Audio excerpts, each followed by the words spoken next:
कहते हैं ईश्वर जो करता है वो अच्छा ही करता है।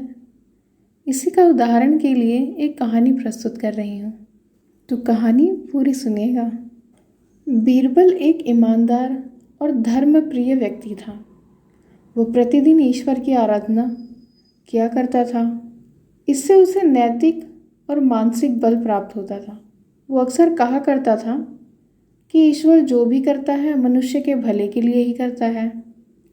कभी कभी हमें ऐसा लगता है कि ईश्वर हम पर कृपा दृष्टि नहीं रखता, लेकिन ऐसा होता नहीं। कभी कभी तो उसके वरदान को भी लोग शाप समझने की भूल कर बैठते हैं। वो हमको थोड़ी पीड़ा इसलिए देता है ताकि बड़ी पीड़ा से बचा सके। एक दरबारी को बीरबल की ऐसी बातें पसंद नहीं आती थी। एक दिन वो दरबारी दरबार में बीरबल को संबोधित करता हुआ बोला, देखो ईश्वर ने मेरे साथ क्या किया। कल शाम को जब मैं जानवरों के लिए चारा काट रहा था तो अचानक मेरी छोटी उंगली कट गई। क्या अब भी तुम यही कहोगे कि ईश्वर ने मेरे लिए अच्छा ही किया है? कुछ देर चुप रहने के बाद बीरबल बोले, मेरा अब भी यही विश्वास है, क्योंकि ईश्वर जो भी करता है मनुष्य के भले के लिए ही करता है। सुनकर वो दरबारी नाराज हो गया कि मेरी तो उंगली कट गई और बीरबल को इसमें भी अच्छाई नजर आ रही है।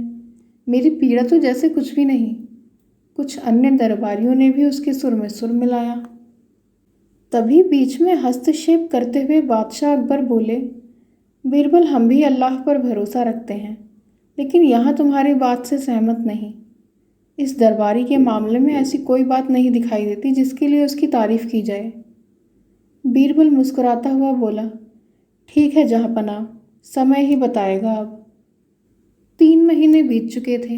वो दरबारी जिसकी उंगली कट गई थी घने जंगल में शिकार खेलने निकला हुआ था। एक हिरण का पीछा करते हुए वो भटक कर आदिवासियों के हाथों में जा पड़ा।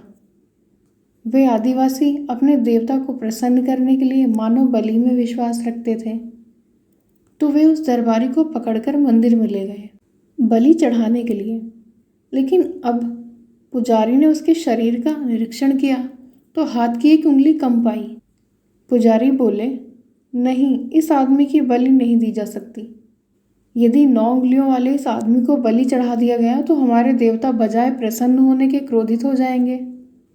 अधूरी बलि उन्हें पसंद नहीं। हमें महामारियों, बाढ़ या सूखे का प्रकोप झेलना पड़ सकता है, इसलिए इसे छोड़ देना ही ठीक होगा।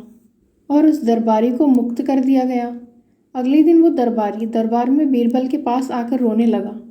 तभी बादशाह भी दरबार में आ पहुंचे और उस दरबारी को बीरबल के सामने रोता देख हैरान रह गए।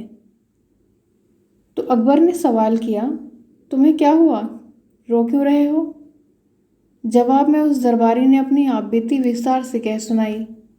वो बोला, अब मुझे विश्वास हो गया है कि ईश्वर जो भी करता है मनुष्य के भले के लिए ही करता है। यदि मेरी उंगली ना कटी होती तो निश्चित ही आदिवासी मेरी बलि चढ़ा देते। इसलिए मैं रो रहा हूँ, लेकिन ये आंसू खुशी के हैं। मैं खुश हूँ क्योंकि मैं जिंदा हूँ। बीरबल के ईश्वर पर विश्वास को संदेह की दृष्टि से देखना मेरी भूल थी। अकबर ने मंद मंद मुस्कुराते हुए दरबारियों की ओर देखा जो सिर झुकाए चुपचाप खड़े थे। अकबर को गर्व महसूस हो रहा था कि बीरबल जैसा बुद्धिमान उसके दरबारियों में से एक है।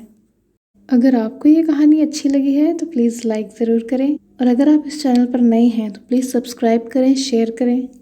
Thank you.